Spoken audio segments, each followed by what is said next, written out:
إن الله وملائكته يصلون على النبي يا أيها الذين آمنوا صلوا عليه وسلموا تسليما. اللهم صل على محمد وعلى آل محمد كما صليت على إبراهيم وعلى آل إبراهيم إنك حميد مجيد.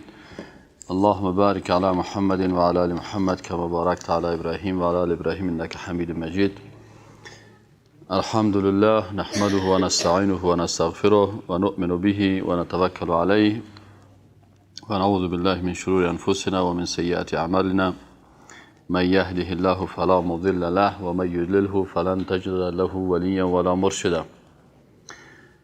اعوذ بالله من الشیطان الرجیم. بسم الله الرحمن الرحیم. برادران عزیز، در سلسله درس های عقیده ما شما در درس دوم کورس عقیده قرار داریم. درس دوم است از کورس عقیده. امروز درس دوم کورس عقیده هست. بسم الله الرحمن الرحیم. در درس دوم عنوان اولش نامهای عقیده هست.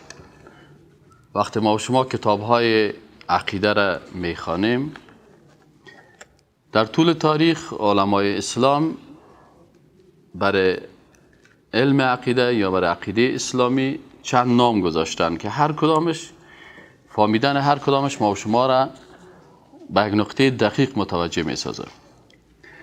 اول نامش عقیده یا اعتقاد یا عقاید است. یا تر اگر دیده باشین در مکاتب و در اینجا به نام عقیده یا عقاید یا علم اعتقاد این تدریس میشه. و او را هفته گذشته در درس اول من خدمتان معنای عقیده را در لغت و اصطلاح تشریح کردم و خلاصه‌ای بود که کسی که علم عقیده را میخوانه، عقد به معنای ربط دادن است، قلب این مسلمان با خالقش ربط پیدا میکنه. و کسایی که علم عقیده نخواندن، قلب از اونا به مخلوق ارتباط داره. حتی اگر این مخلوق پیغمبر باشه یا از اولاده پیغمبر باشه یا ملائکه باشه، در قسمت از او افراط و تفرید صورت میگیره. گاهی یک پیغمبر به درجه خالق میرسانن، اولاده پیغمبر از او استغاثه و استعانت میکنن و به نام از او نذر و قربانی میکنن، افراط میکنن. و گاهی تفرید میکنن که بعضی اوقات شأن پیغمبر و یا شأن یک شخصیت بسیار ضعیف جلوه میتن. پس کسایی که علم عقیده را میخوانن، قلبشان ربط پیدا میکنه، اتصال پیدا میکنه با خالقش. قل إن صلاتي ونسكي ومحياي ومماتي لله رب العالمين. و پیغمبر سم الله سبحانه و تعالی چی میگه؟ قل بگو که ان صلاتی، نماز من، و نسکی و تمام مناسکی که من انجام میدم، و محیای و زندگی من، و مماتی و مرگ من لله رب العالمین، کلش بر الله هست. پس این علم عقیده چرا میگه که ربط میته قلب تو مؤمنه با خالقت. و کسانی که این علم نخواندن، شاید فقه بسیار خوب خوانده باشه، شاید شعر بسیار خوب دکلمه بکنه، خوب شعر بفهمه، شاید خوب ادبیات خوانده باشه، لکن چون علم عقیده را نخوانده، به شکل از اشکال شیطان قلب ازیره ربط میته به یک مخلوق. اینمی کار شیطان است. قلب ما با خالق ارتباط داشته باشه یا با مخلوق؟ با خالق. وقتی که میگیم قلب ما باید با خالق ارتباط داشته باشه، باید علم عقیده را بخونیم. و اگر میخوایم قلب ما با مخلوقات ارتباط پیدا بکنه، باز شخصیت ها را بخونیم. حال در افغانستان ما و شما یکی از مشکلات بزرگ چی است؟ هر شخصیت سیاسی و اجتماعی و اسلامی را مردم خوب میشناسن. هر شخصیت، نامایشان من نمیگیرم، لکن وقتی که درباره یک شخصیت بگویی کلگی بسیار مردم را میشناسه. برش بگو که یک ساعت درباره از گپ بزن، میگه گپ میزنم. اما برش بگو که 10 دقیقه درباره توحید گپ بزن، 10 دقیقه گپ زدن نمیتونن. چرا؟ از عقیده دور است. همین مشکل مردم ما و شماست. از این خاطر چطور میتونی او کسی که قلبش وابسته به یک مخلوق است او را قلب از او را به خالق وابسته بسازی؟ خلاص راه خود تعیین کرده. از این خاطر انسان پرست یافت میشه در افغانستان، قبر پرست یافت میشه، پیر پرست یافت میشه، ملام پرست یافت میشه، مولوی پرست یافت میشه، رهبر پرست یافت میشه. خدا را پیش ریش دو بزنی قار نمیشه، اما رهبرش اگر دو بزنی کت سنگ در دانت میزنه. مگه تو چطور این رهبر مرا حداقل یک کلمه زشت در مقابلش استعمال کردی؟ از این خاطر اگر فکرتان باشه حالا آهسته آهسته بت پرستی، رهبر پرستی شروع شده. مجسمه های رهبرها را حالا میبینین که آهسته آهسته جور شده میره. پدرش جور میکنه، بچهش بازو را رنگ مالی میکنه، نواسش بازو را برش قربانی میکنه و کواسش سجده میکنه. اونم مثل زمان نوح علیه السلام باره. نام دوم دیگه عقیده چی هسته؟ ایره علم توحید میگن. توحید ایره علما میگن تسمیه کل به اسم جز است. چون در عقیده بسیار چیزا شامل است، لکن توحید یکی از اساسات و ارکان مهم علم عقیده هست. به این خاطر یکی از نامهای عقیده چی هسته؟ توحید است، یعنی یکتاپرستی. چون در علم عقیده وحدانیت خالق بیان میشه، یکتاپرستی خالق بیان میشه. این بیان میشه که تو با خالق چه قسم ارتباط داشته باشی، صفات از او را چه قسم بشناسی، افعال از او را چه قسم بشناسی، چه قسم بر از او عبادت بکنی، چه قسم عبادت غیر از او را نفی بکنی. این کل ازیا در علم عقیده و در عقاید است و در این کورس عقیده ما درس میکنیم. از این خاطر مشکل ما چی هست؟ مشکل ما این است که ذات خالق نمیشناسیم، صفاتش نمیشناسیم. چون صفت خالق نمیشناسیم، صفت خالق برای مخلوق میتیم. مثلا اجابت کننده دعا کی هست؟ مجیب. المجیب الله هست. دعای ما را الله اجابت میکنه. خیلی چرا ما دست دعا به مخلوق بلند میکنیم که او شاید شمشیره برای ما بچه بتی؟ امی که دست بلند میکنی برای شاید شمشیره که بچه بتی، در حقیقت این صفت مجیب خالق برای کی دادی؟ برای شاهد شمشیره دادی. میگی او اجابت میکنه. چرا روی تو به طرف قبله نمیکنی؟ نمیگی که یا الله برای من پسر بتی، برای من دختر بتی، شفا بتی؟ تو مجیب هستی. چون صفت مجیب خالق نمیشناسیم، میریم از مخلوق اجابت دعا میکنیم و دست دعا در مقابل یک مخلوق بلند میکنیم، چی زنده باشه چی مرده باشه. دعا عبادت است. دعا چی هست؟ الدعاء هو العباده. رسول اکرم صلی الله علیه و میگه دعا عبادت است. پس چرا دست دعا را در مقابل مخلوق بلند میکنی؟ به خاطر که نمیفهمی که دعا عبادت است و ایاک نعبدو بر تو امر میکنه که عبادت فقط بر الله بکنی. پس مسلمان حق نداره در مقابل قبر کسی دست دعا بلند بکنه، ولو قبر پیغمبر باشه. ما وقتی که در پیش قبر پیغمبر صلی الله علیه و سلم رفتیم، پشت خود طرف قبر پیغمبر کردیم، روی خود طرف کعبه شریفه طرف قبله کردیم و گفتیم پروردگارا ما بنده های عاجز هستیم، الهی پروردگارا این قبر پیغمبرت است، ما را از شفاعت پیغمبرت در روز قیامت محروم نسازی.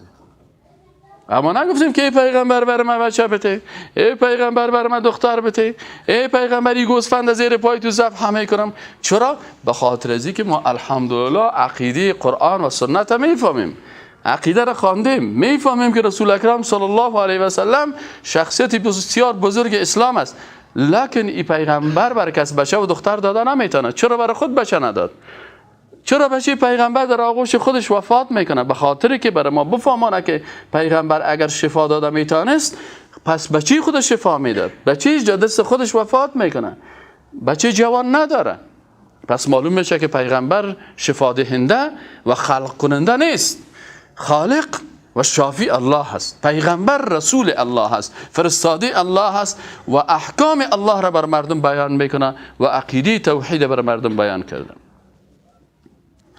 نام دیگه عقیده که در کتابای ما و شما آمده به معنای سنت آمده یا نوشته است که عقیده اهل سنت. چرا کلمه اهل سنت استعمال میکنن؟ به خاطر از اینکه یکی اهل سنت است و یکی اهل بدعت است. هر کسی که از سنت پیروی نمیکنه او از بدعت پیروی میکنه. یا اهل سنت هستی یا اهل بدعت هستی. سنت آن چیزی که روش رسول اکرم صلی الله علیه و سلم است. لا اله الا الله، وقتی که ما میگیم لا اله الا الله، این هدف دین شد.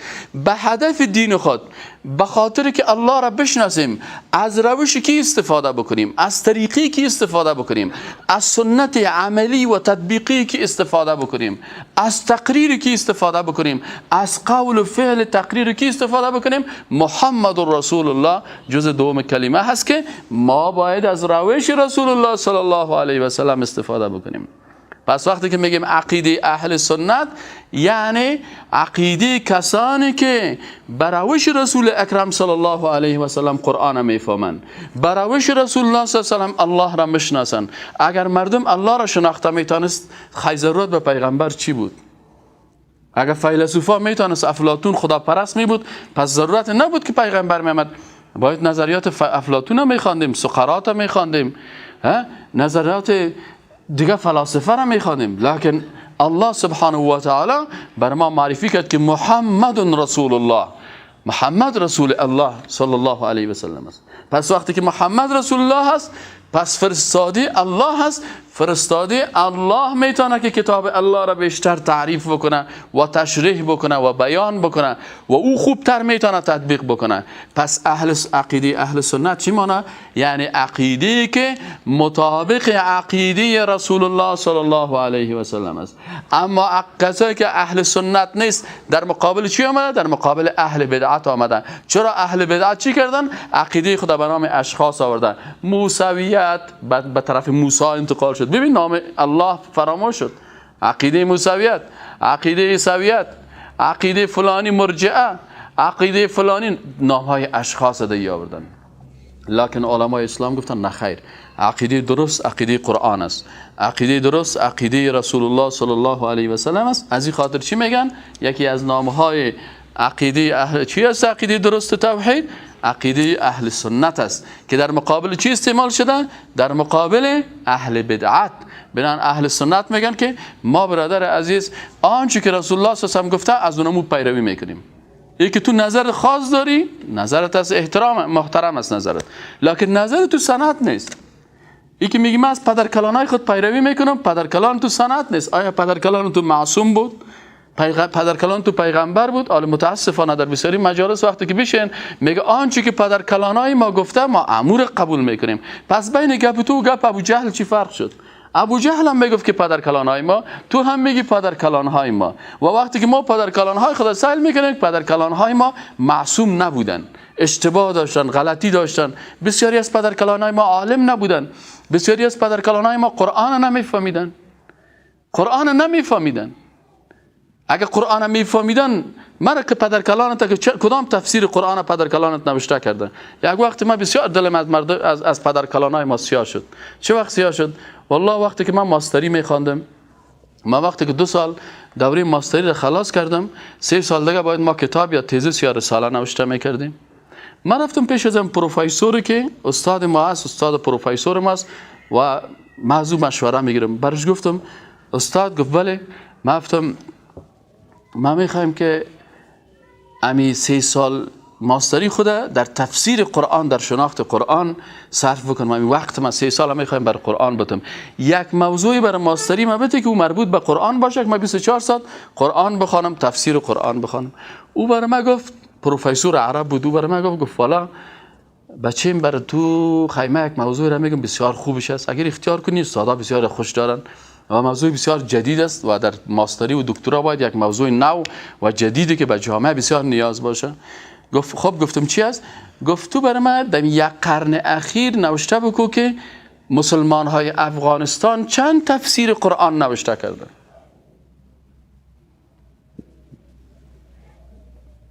که ما ببینیم که پدرکلانای شما، علمای شما، دانشمندای شما چند تفسیر چقدر در قرآن کار کردن.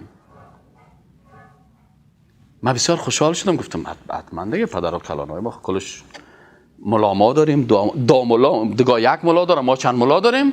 2 ملا ما داریم مولوی ما داریم، پروفسور ما داریم، پروفسورای بزرگی که به سطح جهان شهرت دارن و بسیار کسا هست. خب بیایم چند تا تفسیر است. من گفتم شاید یک 40 50 تفسیر خود نوشته است دیگه. علامه این صاحب در کتابخانه افغانستان صاحب بپال 3 تفسیر یافتم. یک تفسیر یافتم به نام تفسیر یعقوب چرخی، 2 سپاره آخر است، یکی سپاره 29 است یکی 30.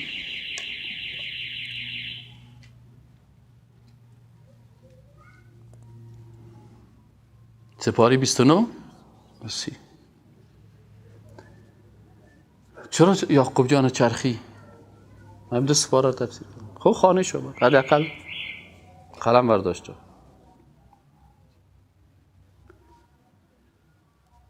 یک تفسیر دیگه گفتم به نام تفسیر کابلی. خوشحال دیگه که نام خدا این بابا کلانای ما تفسیر نوشته کرده، خدا خیرشان بده. صفحه اول شمه خانم که نه بابا کلانای ما نوشته نکرده، این تفسیر به اردو بوده، کدام کسی ترجمه کرده از زبان اردو و فارسی. ترجمه هست از زبان اردو به زبان فارسی، نامش مانده تفسیر چی؟ کابلی. تفسیر کابلی نیست. و یک تفسیر دیگه پیدا کردم به نام تفسیر حسینی که او را واعظ کاشفی است یا کاشف واعظی است، چطور است همه تا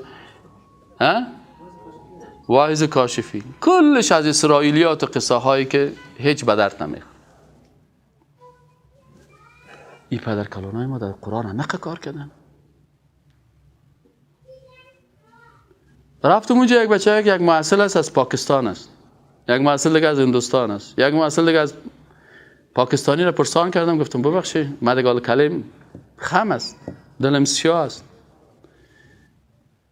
آمدم از او پاکستانی پرسان کردم، من گفتم برادر گفتم در وطن شما تفسیر کس نوشته کردن؟ تفسیر چی؟ گفت تفسیر قرآن. گفت بہت بڑا معارف القرآن مفتی شفیع الرحمن صاحب این جلده. دیگه یک معارف قرآن دیگه هم است بغیر از مفتی شفیع الرحمن.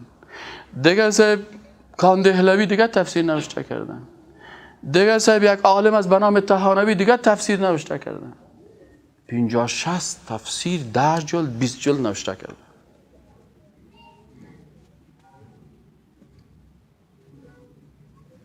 بینه بابا کلان تکد، بابا کلان از او به هر صورت اینال اهل سنت وقتی که قرآن کس تفسیرش یاد نداشت، اگر یاد میداشت نوشته میکرد، زحمت میکشید، قلم میورداشت و نوشته میکرد که امروز ما اولادایشان از پیشان استفاده میکردیم و میگفتن که قرآن ایره میگه و حدیث ایره میگه. لکن ما همیشه از این خودترکی که شیشتیم در هر مجلس تمام روز حافظ بخوان، اگر آنطور که شیرازی به دست آرد دل ما را به خال هندوش بخشم سمرقند و بخارا را. والی سمرقند حافظ خان گفت چی لودستی؟ والی ما هستم به سمرقند تو میبخشی؟ گفت ما هم تو ضیافت خرجی و لودگری کردیم که مفلس موندیم. کدام روز بر ما کس عقیده درس داد و تفسیر قرآن بر ما درس داد و گفت که الحمدلله رب العالمین؟ کی بر ما ایاک نعبد و ایاک نستعین بر ما درست درس داد تا که ما عقیده خود درست بسازیم و با پدر کلانای خود افتخار بکنیم. تعویذ بر ما یاد دادن، دم کردن بر ما یاد دادن، دودی نوشته کردن بر ما یاد دادن، شرکیات بر ما یاد دادن که در تعویذ یا بدوح نوشته یا بدوح ماشم نام کی هست، والله در نام اسماء الحسنا ما خو یافتم که تعویذ پناه به غیر الله بر ما بده. یاد دادن این امی فریبکاری در دین بر ما یاد دادن که چه قسم الوا بخوریم، چه قسم در ختما 1 سپاره قرآن شریف بخونیم 10 سپاره دیگه شد تیر بکنیم، دروغ بازی بتیم او خانوالا را و برش بگوییم که ما برات ختم کردیم، 1 ختم صحیح نکردیم، در 5 نفر میریم در نیم ساعت برش میگیم که این ما 30 سپاره را ختم کردیم. این دروغ دادن بر ما یاد دادن که 1 سفر میخوری 5 صفحه شد تیر کو، ایرینه بر ما یاد دادن، الوا خوردن یاد دادن، شب و جمعگی بیگانگی را یاد دادن، اسقاط خوردن یاد ما دادن، روز 2 روز 3 یاد دادن، قرآن یاد ما ندادن و عقیده توحید بر ما یاد ندادن. من از بیگانگان هرگز ننالم که بر من هر چی کرد آن آشنا کرد. اینمی پدر کلانای ما بودن که ما را برای غلط روان کردن و امروز کسایی که مخالفت با قرآن و سنت میکنه به خاطر اینمی هست که تمام روز مثل که دکتر علی شریعتی یک عالم ایرانی است و چی میگه والله ایران که تباه کرده مولای دالخور و پلوخور و اسقاط خور و خیرات خور و شوله خور. اینمی گفت تباهی ما کرده که نمیگذارن مردم عقیده یکتا پرستی و توحید یاد بگیرن. تمام روز مصروف اینمی هستن که آیا اسقاط جایز است؟ آیا چیز است؟ ابی اسقاط که بیخی جایز هم باشه بر یک عالمی که ما ولدم دوره که ششته باشم و دو بین مجلس بشینم با یک نفر یک نسواری بخیزه برای من یک دانه صدی بیای بته و من کلیم خمسی قسمی اینمی ولله العزت ولرسوله وللمؤمنین برای عالم دین اسلام که جانشین پیغمبر است برای جایز است که در این دوره بشینن و خیرات بخورن. اگر جایز هم باشه برای 4 تا مسکین و فقیر است برو برازو بده. اما تو که با این عبا و با این ریش و با این بزرگیت میده مجلس میشینی والله امی بی عزتی به قرآن است، بی عزتی. عالم شعائر الله است. کسی که به یک عالم احترام میکنه به یک شاعری الله احترام میکنه و تو عالمی که خود ذلیل میسازی به خاطر ازی که صدر به اسقاط بگیری تو باز میگی تو چطور جانشین پیغمبر هستی؟ علمای ما را که ذلیل ساخته دوره اسقاط ذلیل ساخته. والله من که بیشینم در دوره اسقاط یک وقت خورترک به مرا بازور کش میکردن بشی یک پنجایی بگه آخر من روی خدا پت میکردم دل ما سیاه بوده که از اینمی اسقاط خوری تا بالاخره فهمیدیم که کلش به عزتی به علمای اسلام است، به عزتی به عقیده اسلام است. به خاطر بر یک عالمی که خود در مسند پیغمبر میشناسه. پیغمبر میگه ید العلیا دست بلند بهتر است از دست گدایگر خیرات خور اسقاط خور کردن. دست بلند است از گشنگی بمر. غلام همت والای بابا خارکشم که بار خار کشد و منت دونان نکشد. حاتم طایی میگن پرسانش کردن آیا از خود که بلند همتر دیده ای و یا شنیده ای؟ گفت شنیدم. گفت کی است؟ گفت یک وقت در یک صحرا برآمده بودم 40 شتر قربان کرده بودم. در صحرا برآمدم که یک بابا خارکش است. پرسانش کردم که ای بابا خارکش چی میکنی؟ گفت رفتم از کوه خار میکنم میرم دانه 1 روپیه نیم روپیه در بازار میفروشم و نیم دانه نان میخورم. میگه پرسانش کردم چرا به مهمانی حاتم نرفتی که 40 شتر قربان کرد؟ گفت هر کنان از منت خیش خورد منت حاتم طایی نبرد. چرا منت از او ببرم؟ چرا یک عالم اسلامی دستش دراز باشه برای یک رشوت خوری که رشوت میخوره با 100 روپیه برای او خیرات میته و اسقاط میته و در مجلس از او میشینه؟ چرا پیسه چه اوسو نمیپرته؟ چرا از گشنگی نمریم؟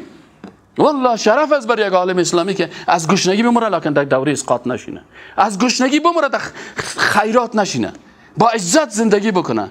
رسول اکرم صلی الله علیه و چرا 2 سنگ در شکم خود بسته کرد؟ به خاطر که بر ما بفهمونه که اینم تو 2 سنگ از گشنگی در شکمتان بسته کنین لکن آبروی عزتتان، آبروی اسلام، آبروی علمای اسلام پیشکش نشین. چرا گپ علما را امروز در افغانستان نمیشنون؟ به خاطر از اینکه همیشه خان، نسواری، لچک، چلمی او سر عالم حاکمیت کرده.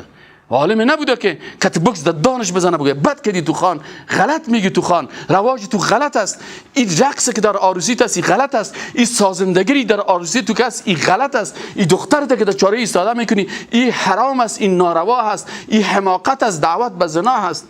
برش گفتن نمیتونه. خدا چوب گرفته به خاطر چی که خان صاحب 200 روپیه برام میده. از این خاطر عقیده اهل سنت در مقابل عقیده اهل بدعت است. از این خاطر اینو چی میگن؟ اهل سنت میگن. و کسایی که باز بسیار شلح هستن که نه ما عقیده بابا کلانای خودن. بابا کلان تو چی کرده؟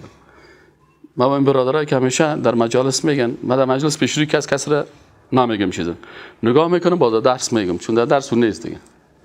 پیشروی کس را چیز نمیکنم، لکن در درس برش میگم که برادر عزیز همین کلمه که تو میگی که راهی را ما پیش میبریم که راه پدر کلانای ماست. عین کلمه کی است؟ ابو جهل و ابو لهب است. این کلمه را از دان تو سوک بگو راهی را من پیش میبرم که راه رسول الله صلی الله علیه و سلم، راه رسول الله صلی الله علیه و سلم. راه اشخاص مهم نیست. هر کسی بگه من راه استاد دایی را پیش میبرم غلط کرده، اشتباه کرده.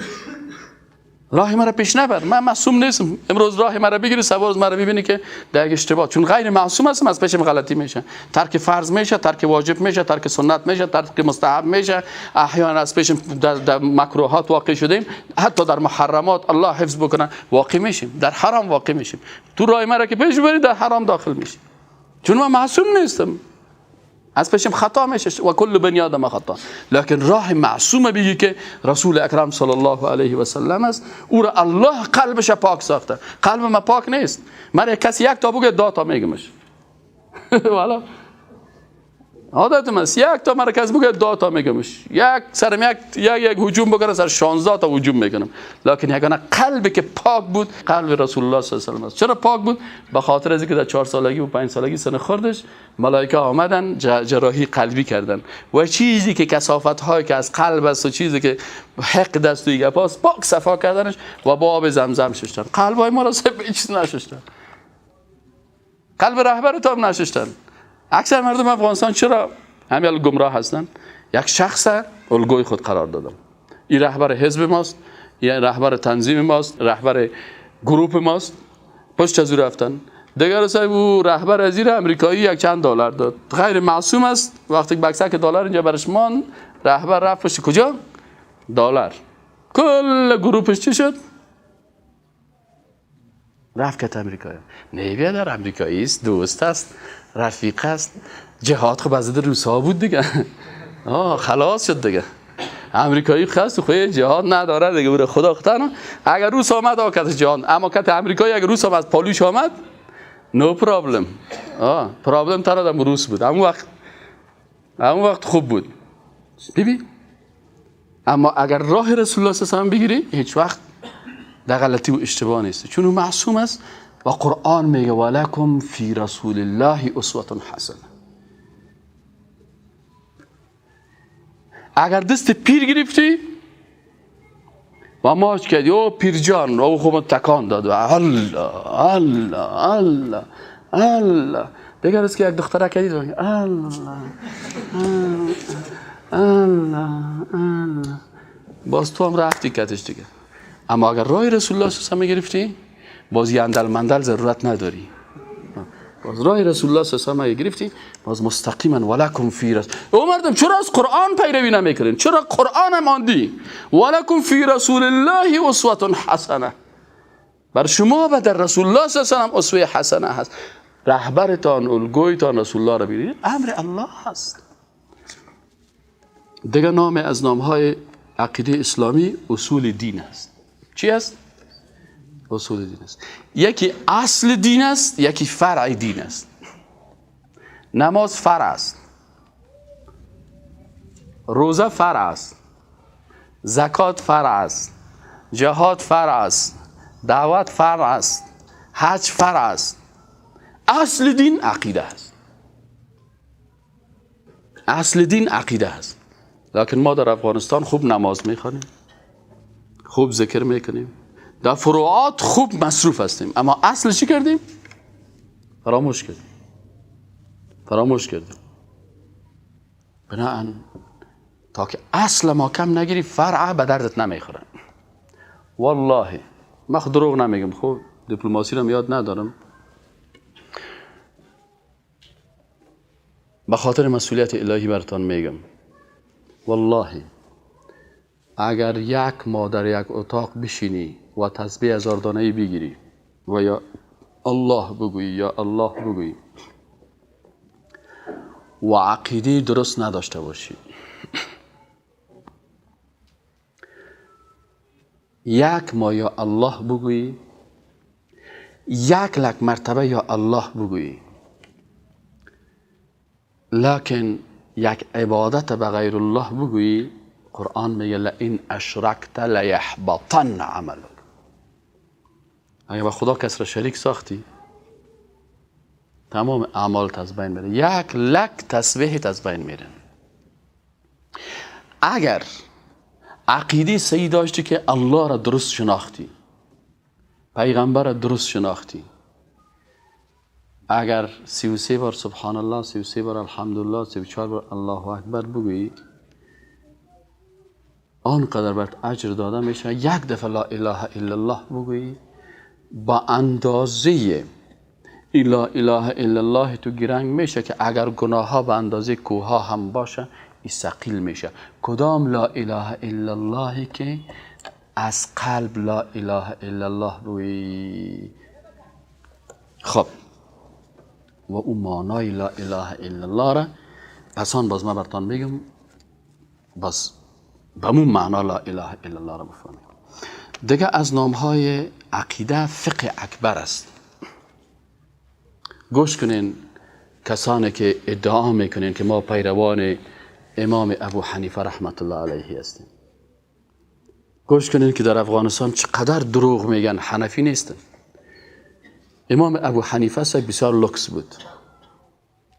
یک روز یک نفر 16 تا چپن پوشیده و میگه ما حنفی هستیم.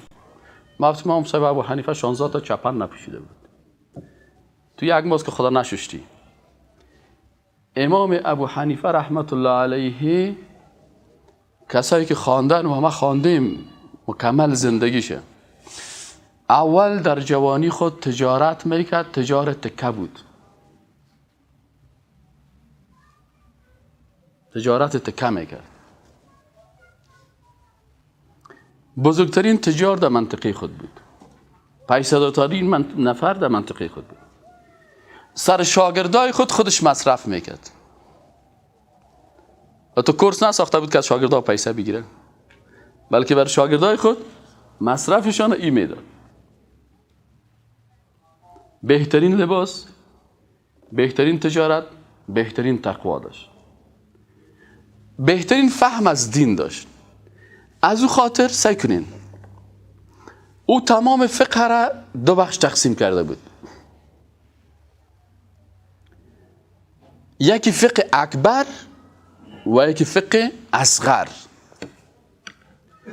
فقه اکبر یعنی دانش بسیار بزرگ.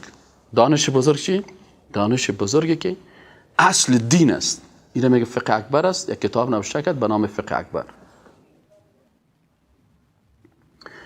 و یکی از پیروان امام ابو حنیفه رحمت الله علیه یک کتاب دیگه نوشته کرده به نام شرح فقه اکبر.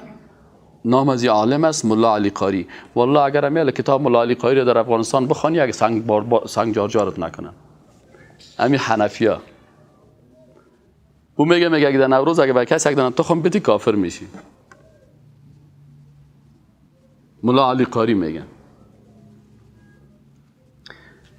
از جمله شاگردای بسیار قوی، پیروای بسیار قوی مذهب حنفی یکی هم ملا علی قاری هست. و کتاب ازی حتی در مدارس علمای احناف ما را درس میدادن. در این مدرسه دارالعلوم عربی کابل ما خودم استاد بر ما کتاب ملا علی قاری را درس داده. فقه اکبر هم درس میداد، ملا علی قاری هم درس میداد. امیال در بسیاری مجلس ها از ترس مسائل ملا علی قاری را ما گفته نمیتونیم.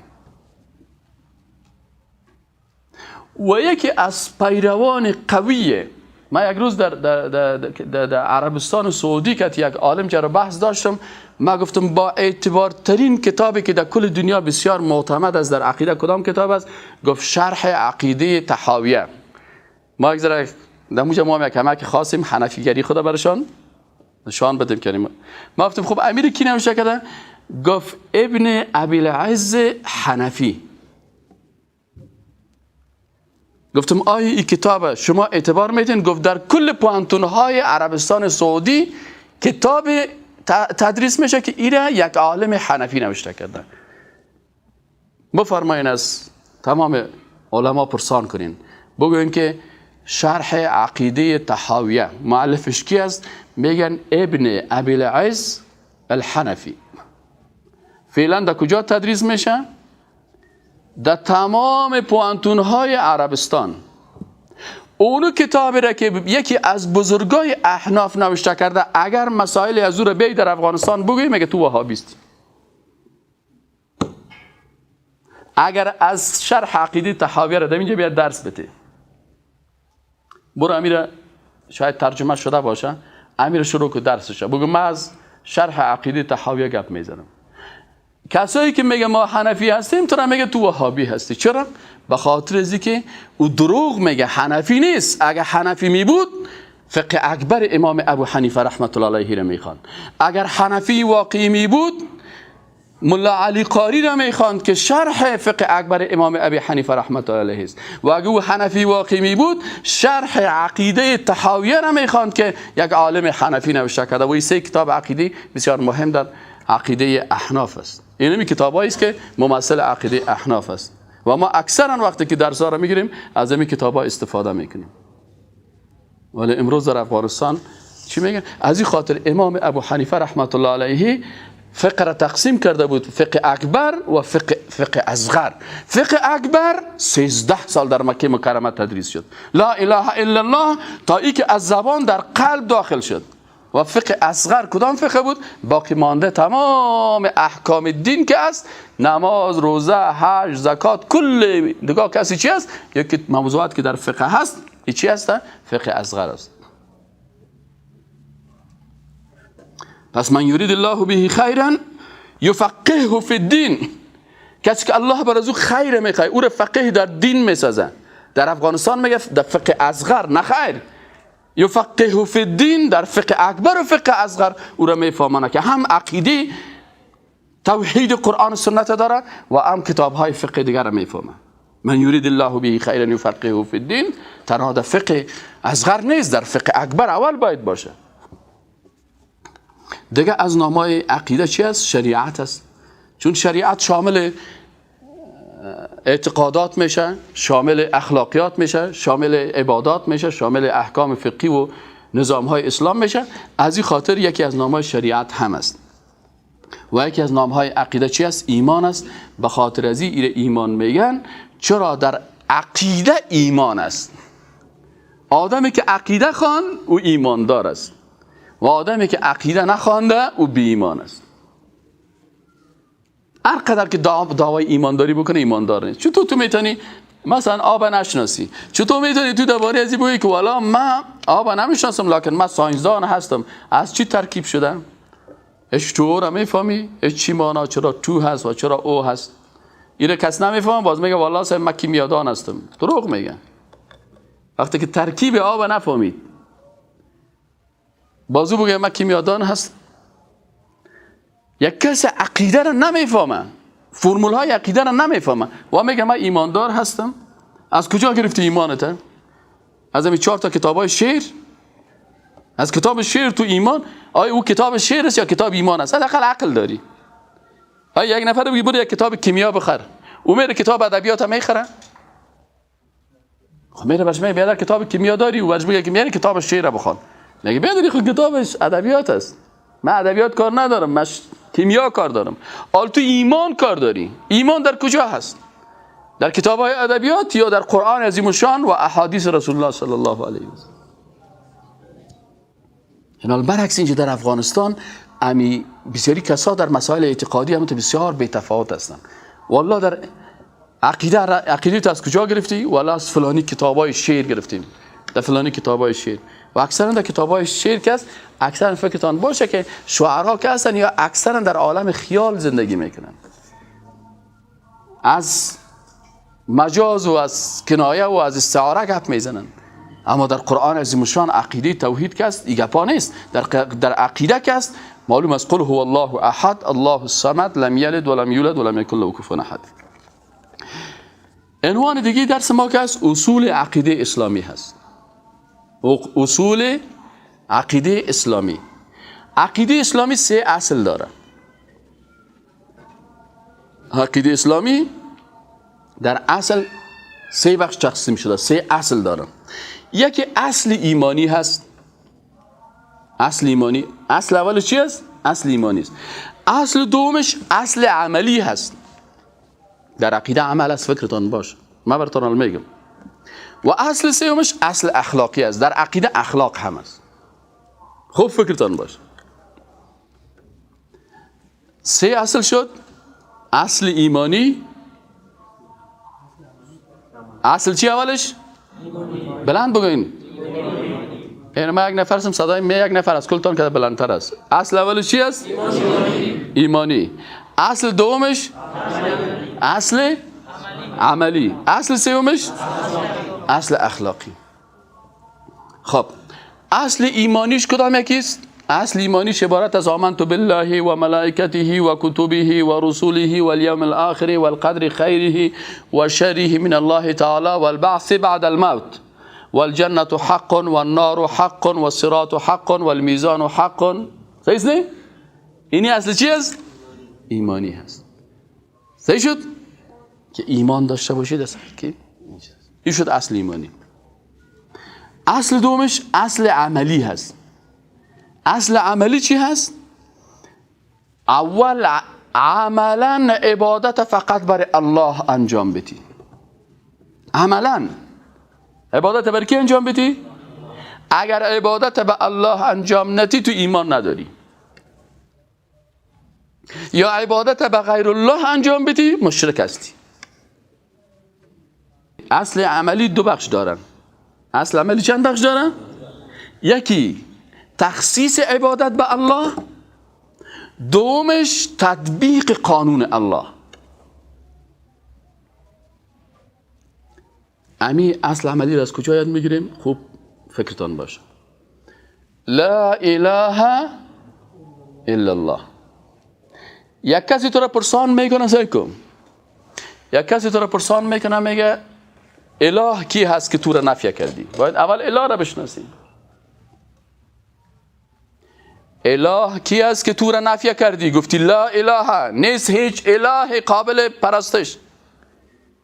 اول اله را تعریفش بشناس. مردم در افغانستان مشکلات دارن. سعی که معنای اله هم براتون بگویم ببین که مردم چقدر مشکل دارن. اله کسی است، نشته کنین، اله کسی است که ذاتش عبادت می شود. اله کسی است که ذاتش عبادت میشه و قانونش تطبیق میشه. اله کسی است که ذاتش عبادت میشه و قانونش تطبیق میشه. فهمیدین؟ اله کی است؟ کسی است که ذاتش عبادت میشه و قانونش تطبیق میشه. خب این حال که معنای اله را فهمیدیم، بیاین لا اله را ترجمه میکنیم. میگیم لا اله الا الله چی معنی؟ لا اله نیست هیچ کسی که ذاتش عبادت شود و قانونش تطبیق شود الا الله، بغیر از کی؟ الله سبحانه و تعالی. فهمیدی یا نه؟ از امی چند درس میگیریم. اول سعی کنید آیت دیگه قرآن چی میگه. لا اکراه فی الدین قد تبین الرشد من الغی فمن يكفر بالطاغوت ويؤمن بالله فقد استمسك بالعروة الوثقى لا انفصام لها والله سميع عليم. ومن يكفر بالطاغوت، اول باید با کی کافر شوی؟ با کی کافر شوی؟ خب طاغوت کی هست؟ مخلوق است که به قانون خود و عبادت خود مردم دعوت میکنه. طاغوت کی است؟ مخلوق است. طاغوت کی است؟ مخلوق است که به قانون خود و عبادت خود نشته کنین. این باید حفظ کنی که عقیده جور شود. طاغوت کیست؟ مخلوق است، انسان است که به عبادت خود و قانون خود مردم دعوت میکنه. فهمیدین؟ طاغوت کی است؟ مخلوق است که به قانون خود و عبادت خود مردم دعوت میکنن. جزاکم الله خیر. اینال قرآن چی میگه؟ لا إكراه في الدين قد تبين الرشد من الغي فمن يكفر بالطاغوت ويؤمن بالله فقد استمسك بالعروة الوثقى لا انفصام لها والله سميع عليم. حالا سوال میشه که مسلمان قرآنی کی هست؟ مؤمن پدرکلانی نه، مؤمن قومکی نه، مؤمن قرآنی کی هست؟ کسی است که اول به کی کافر شود؟ به طاغوت. بعد از اینکه به طاغوت کافر شدی و یؤمن بالله، باز ایمان به کی میاری؟ اینا کفر به طاغوت چی است؟ لا اله، لا اله، نیست هیچ کسی، هیچ مخلوقه، نیست هیچ کسی که قانونش تطبیق شود و عبادتش شود، ذاتش عبادت شود و قانونش تطبیق شود الا الله، بغیر از کی؟ بغیر از الله. پس ما و شما وقتی که لا اله الا الله خواندیم اول به کی کافر شدیم؟ به طاغوت. باز ایمان به کی آوردیم؟ لا اله کفر از به طاغوت، الا الله ایمان از به کی؟ به الله. فقد استمسک بالعروة الوثقى. عروة الوثقى قرآن است. میگه کسی که اول به طاغوت کافر شد و باز ایمان به الله آورد، این تمسک به چی ورزیدن؟ به عروة الوثقى، یعنی به قرآن. پس مسلمان قرآنی کدام است که اول به کی چی کافر شود؟ سپس خب حال یک سوال دیگه میشه، طاغوت فرد است یا گروه است یا فکر است؟ نشته که این سوال، طاغوت فرد است؟ این درس است که ما 20 سال در عقیده خواندیم، این خوب مثل که ماس شورک میتی 20 سال ما ماس شورک دادیم، حالا بر شما مسکش هم میتین.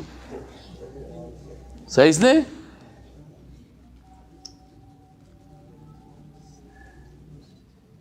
این حال سوال، آیا طاغوت فرد است، یک شخص است، یا یک جماعت است، گروه است و یک فکر و اندیشه هست؟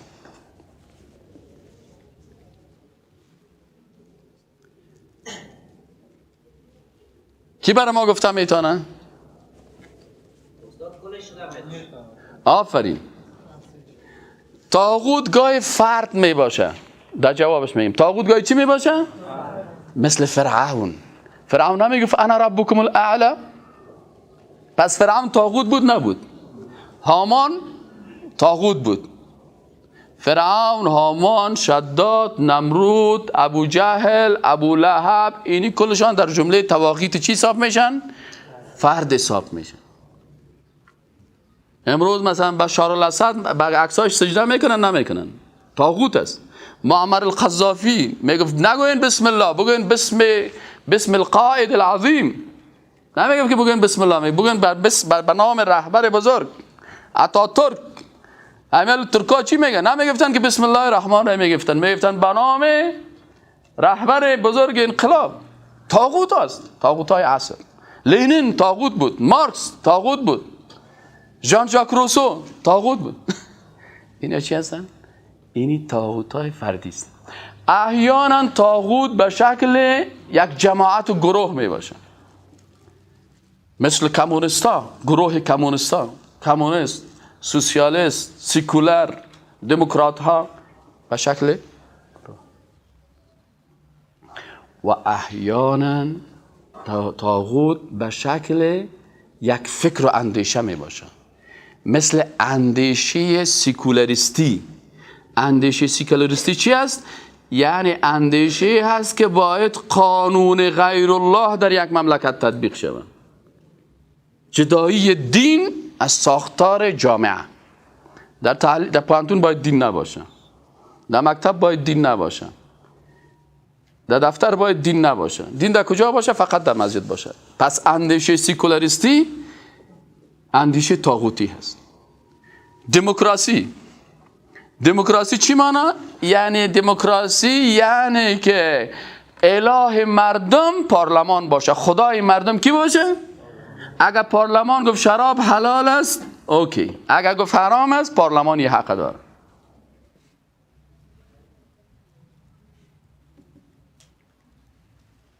دموکراسی قانون الله هست یا قانون غیر الله؟